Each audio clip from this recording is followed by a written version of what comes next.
My God. Hey, team. Welcome back to another episode of the Jenn Commandments podcast. I am your host, Jenn Wien.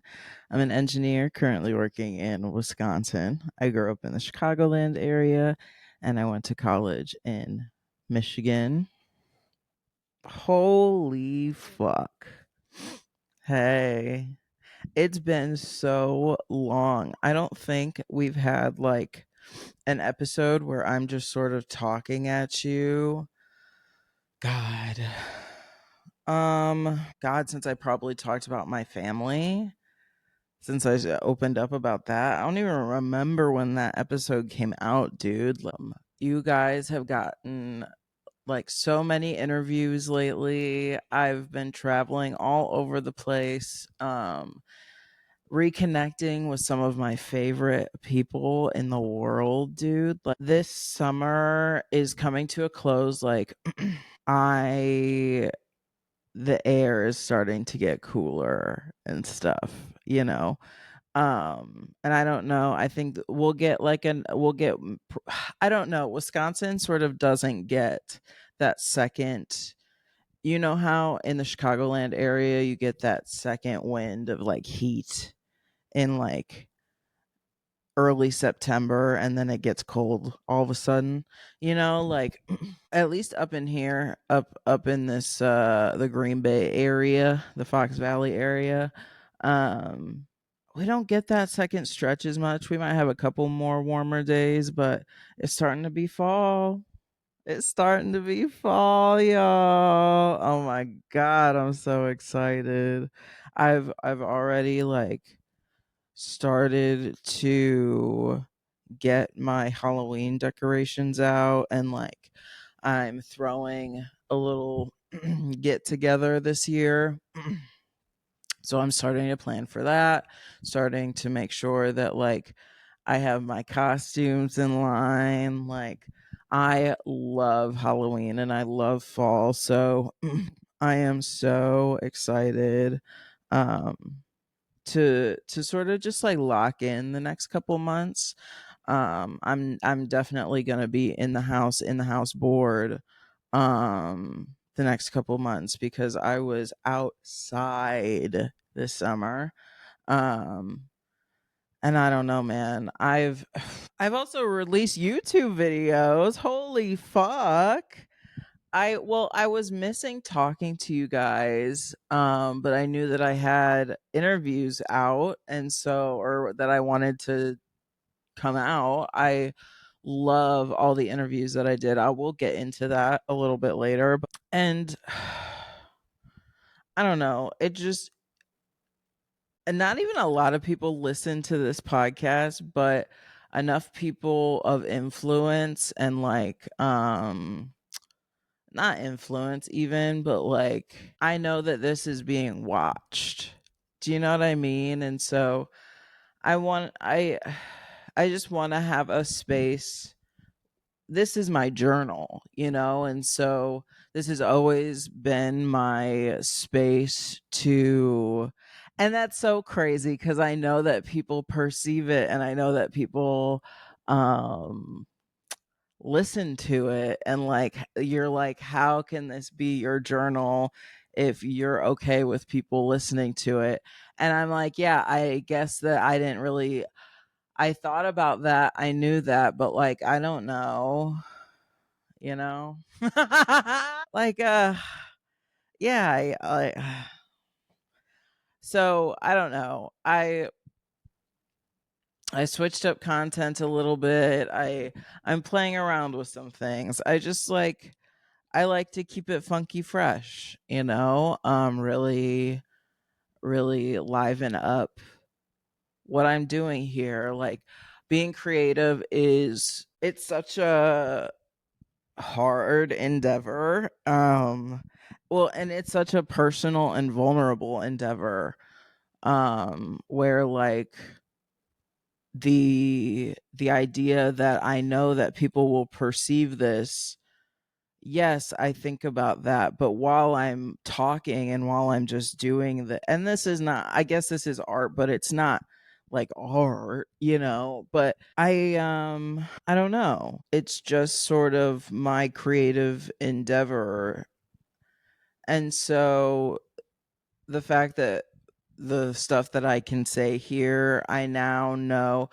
It's weird, the dichotomy of knowing that your voice means enough to carry some weight, but trying to fight with yourself and understand that like what you have to say really ain't shit for real. You know what I mean?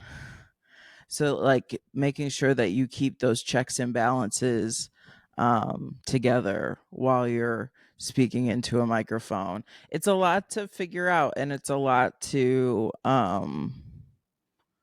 process. And I when people are nervous to come on, or when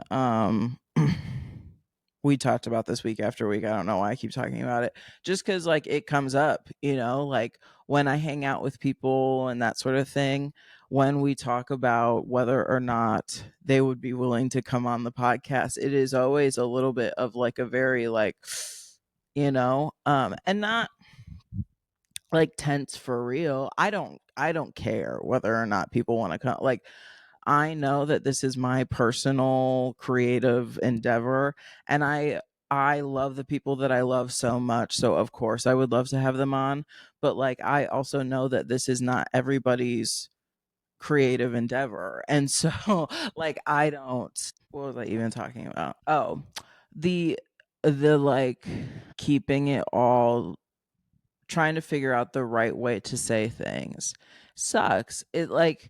It sucks to feel like I have to try to filter my what what I just saw as like a creative endeavor. And like that's just like the reality of life. I'm not really like complaining for real. I know like I'm like, listen, I'm all for the First Amendment, and I'm all for like whatever, but I understand that like actions have consequences. You know what I mean? So that's not what I'm saying either. It's just like it's weird to think about. It's sort of a mind fuck to try to think about my silly little podcast meaning anything enough to like be watched, to be like used against me in like court, like anything like that. I'm like, oh fuck, like and that's like not even, it's sure it's like a dig, I guess, but I don't even really mean it to be. I just mean it in like how it's weird to sort of intake even as like an ego thing of like, on one side of it, I guess we're getting real honest here tonight. This is real. Where you can tell this is an evening episode, I think. Um, like on one side of it, like my side that's selfish or like wants to feed into like narcissism, will is like, it's like a flattery sort of thing where that's so fucked up. But like where I'm like, what? It's like I just didn't even consider. You know what I mean? Like and I guess that was sort of, that's the imposter syndrome of it all. Like truly my low self-esteem has now caused me problems where like I guess in the canon episode, he and I talked about, or he talked about how like because of trauma, he's not really like scared of anything. And I guess there's a part of me that also sort of, I relate to that in a lot of ways, in that like when I first started activism, and like when I was really in the heat of, or like in the passion of it all, like when I understood that people had my back, I understood that I had some power, but like the imposter syndrome of it all mixed with the narcissism of it all had me be like, yeah, fuck them. You know, like I really, it's all to, okay. Here's where activism, here's where leadership in any capacity gets so tricky.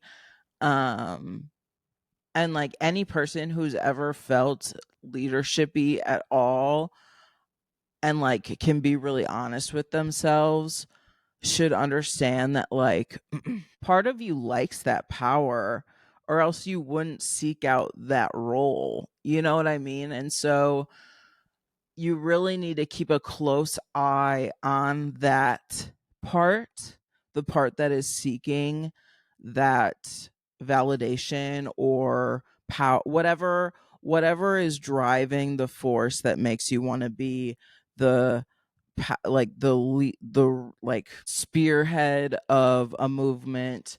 You want to be like a coach of a team, you want to be a political leader and local, just like anything, any position. You want to be a supervisor at work, like really evaluate and take some time, like keep a close eye on it, like the ego of it all, that's all. I don't really know how else to like expand on it.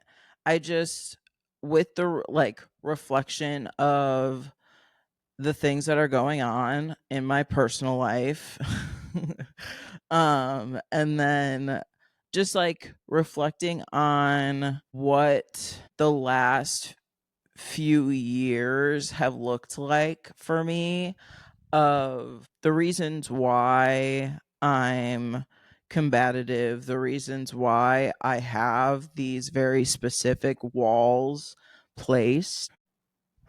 Y'all, I don't know what I was talking about. And then I just like fumbled the bag on my like editing software. So now I really don't know what's going on. Anyway, fuck. What was I talking about?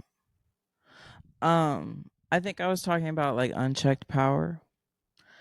For me at least, if I'm being like super honest, because listen, I think oftentimes one, okay, so we know how like narcissism and people pleasing are sort of like opposite sides of the same coin.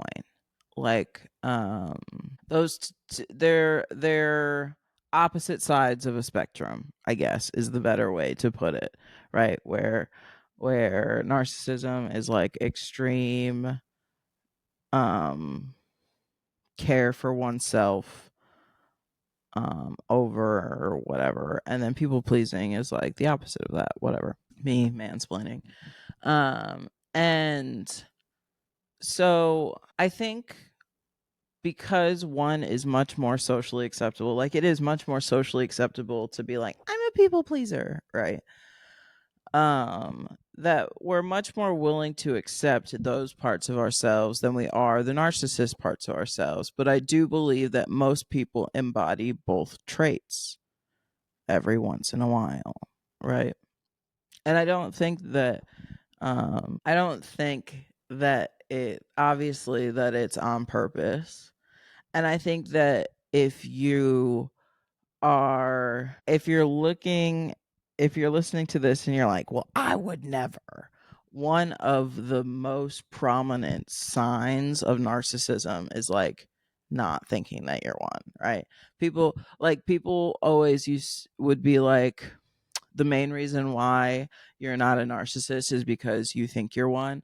I like don't really agree with that to the fullest extent, because it's like, I don't know. I think there's a possibility to be like pretty self-aware and be like, well, I think that if you understand how narcissistic traits come from oftentimes like extreme neglect, that like, hey, yeah, maybe sometimes you do act like a narcissist. You know what I mean? And so when somebody who already baseline doesn't have great mental health, right, is handed, like, I don't know, power in some sort of way.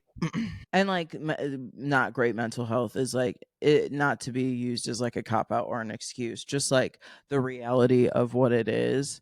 I think that obviously there can be times where it'll get out of hand, right? And so being able to reflect on that and being like, okay, I understand where there's times where things maybe got out of hand is fine. So I don't know. Should be weird. Should be real weird. So I've had to, like, I don't know. I've it's been a while since we talked. Um and I don't know. I feel good about how I've been handling the trials and tribulations that life has thrown at me throughout the summer. Like at every stage of my summer, I had really, really exponential highs. And during those highs, there would always be at least one or two things that would try to throw off, that maybe would have ruined full trips for me, or like, I don't know, just like I'm using the tools that I've learned over the last few years in leadership, in therapy, with like emotion regulation, just like all sorts of things, and like really trying to use those things in my day-to-day life. And it helps, don't you know? It helps to like find good coping mechanisms and use them in your day-to-day. Who would have thought, you know? Ugh. So by the way, I made this hat, dude. Super cute, huh? So, okay, we went to this like books for the gals event in Green Bay, and there was a station where this woman, she had hats, and then you could pick out the patches and like lay them out. She had like wooden boards with like a hat where you like laid out your little patches, and like, I don't know, super cute idea. That was the first time I've ever seen a booth like that. And I thought, oh, what a grand idea, dude. Had to get that. There was a tattoo artist there who was doing small ass tattoos, $200. $200, dude. Which, like, I'm all for supporting artists. That just it was, I guess, at like an event, you'd pay like extra price. I guess I don't know. I don't know. It's beyond me. But um, I was not getting a tattoo at the local brewery for the event. So I don't know. That's what I've been pondering lately. It's actually been way more than that. Like over the last month, you guys have been receiving a lot of interviews and a lot of stuff that I did in July. So I've really gotten to take a lot of August off. Like I said, I did post some YouTube videos. Um and the YouTube videos were fun. It's fun to be, it feels less pressure. Not that this is a lot of I'm like literally sitting in my living room, just like yapping. But like I said, I sort of have to say the right things and like make sure that what I'm saying is what I mean and like that it comes across in the way that I want it to, and that like I'm firm in like myself and my moral compass, and like knowing that I'm saying things from how I actually feel and not from like an ego like point of view, or just like an emotional point of view, you know? So um the YouTube videos are a way for me to just like brain rot, just like throw up on camera, you know? And that's fun for me, dude. I don't know. I just like am the type of person who likes to share like my every thought with people. And so I don't know. And I like used to me and like my grade school best friends would make like weird videos, and like I would make littlest pet shop like I don't know. I've always enjoyed creating, and so I'm going to continue to do that in various ways. And it's fun. I've really been enjoying my time. So I don't know if I'll do it on any sort of schedule. I don't want to add more pressure to myself, but I've been enjoying it. It's been a lot of fun. I'm I don't know. It's been a lot of fun. So, um what else? And then we did the Jasmine and Alex episode. Woo! That was so fun. You guys got to see me face the fact that I bullied somebody. Um and I don't know, I thought it was really important for me to do on camera, just because like I want people to know that I tried to talk about this before. I recorded another episode before I recorded this one, like as I was super burned out, like at the beginning of August. This is like the night before it's coming out. Like this is like 6 hours before it's supposed to come out. Like I so similarly to how we talked about how like people think my voice means something in some contexts sometimes, right? So what that means is I need to talk about things that are not always the pretty side of being a human. And I think that something that I still struggle with, and that like I especially struggled with when I was younger, was thinking, and this is where like narcissism, we come back to narcissism, right? Is like thinking that I have to be perceived as perfect to be like perceived as worthy, for people to like keep around or whatever. And so it was important for me to like own up to that, for people to be like, oh, this is somebody who you may or may not, I whatever, have a high opinion of. They fuck up and they like can own up to that, and like the world will continue to, I don't know.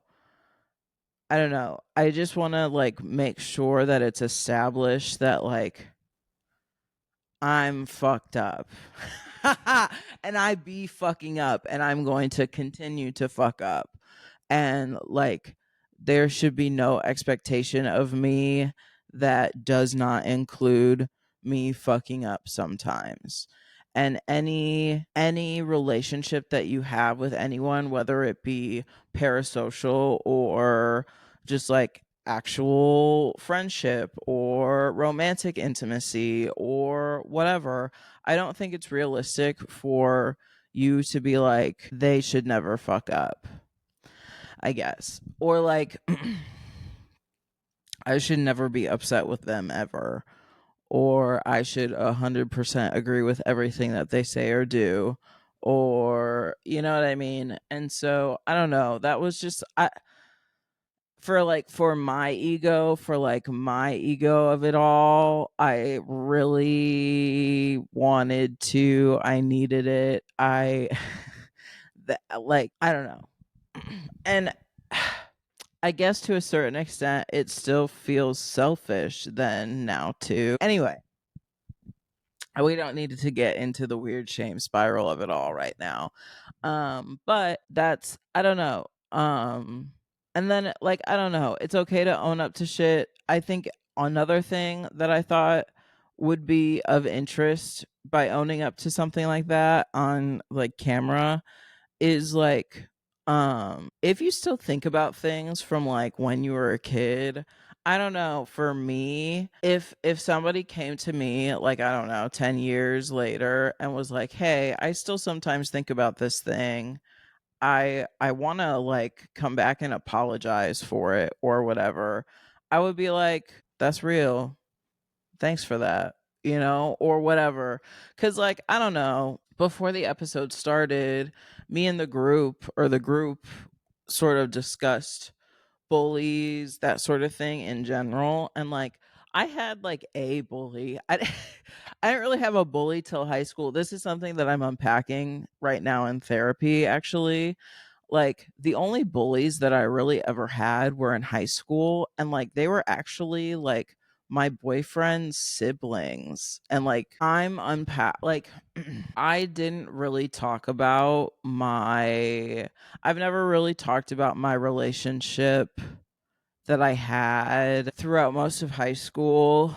Um because I just like figured that I knew it was toxic, and I just but as I've been unpacking like physical intimacy, I've realized that I need to unpack that relationship, because like, that's the person I lost my virginity to. Like, there's just like a lot of things that relate to him, that I need to unpack with myself in order for me to like really know myself to my fullest extent, to like understand the relationship that I have with like my body and like all that sort of stuff. Because um I didn't really have any sort of, and this is like, very luckily, me and my therapist have I and like we've discussed, very luckily, I didn't really have any sort of point of reference for sex for real until I had a relationship with somebody that I had sex with. And like, that's crazy. And I guess that it's not that crazy, so I didn't really have any sort of expectations in my head. I just like, but then it was left up to like this 16-year-old boy to inform me of like sex. Yeah. And like, we had a very toxic situation. And so like, we were both very controlling of one another, and so like, that was all of what I was informed of as it relates to sex until I was like 19. And not just be like, yeah, and not just because of him. Like, there's a hella other factors. Like, there was religious factors in there. There was just like, there was a million. I was always taught to think that like, sex is like, keep bitches out of this motherfucker. You know what I mean? Like, no one should be in this bitch, and this bitch being me, like, um and so, to like try to figure out how to have a healthy relationship to like my body and like physical intimacy, and like being okay with being like, as a woman, I like sex, or like, even figuring out whether I like sex or not. Like, or if I like the intimacy that sex grants me. Does that make sense? Where like, do I like sex, or do I like the attention that sex gives me, or whatever? Like, because what I was informed of what sex was for a very long time was like a tool of intimacy. And like, what is sex outside of that? And like, that feels manipulative. Like, that feels crazy. You know what I mean? So it's like, it's a lot to like try to figure out. And actually, my therapist is gone for the next 2 weeks. And so she was like, "You're not really allowed to think about most of that." Because like, when I've been having my therapy sessions lately, It takes me like almost a full day and a half to like stabilize afterwards. And maybe I'm just like a pussy ass bitch. Like that's very well could be the case. I don't know. But like I don't know. Really under like that realization that like this like hypersexualized, cuz listen, it's so weird because unless like if you're not my person, I don't even want you to think of me in a sexual way. You know, like because like that thought, which is like sort of probably confusing to the people that I am attracted to, and then like in theory would like to have some sort of, and like for me, I think I really struggle with intimacy outside of like having a emotional connection. Like I don't really, we talked about this on the pod before. I tried to do like casual intimacy and I very quickly realized that that shit's not for me. Like I just like can't I like, here's the real tea of it. Here is the real fucking tea of it. I struggle to trust a motherfucker that I like. Okay, so like that I like know, that I've like known for a while, where I know that in theory their intentions are good, right? I struggle to like to trust a motherfucker that has that sort of rapport with me. Okay, so imagine me allowing a stranger near me. Get the fuck out of here. You know what? Like I just I've done it. It's just like so weird, dude. Like I just like, what do you mean we're not going to like merge souls? I just like, I don't know. It's just so uninteresting to me.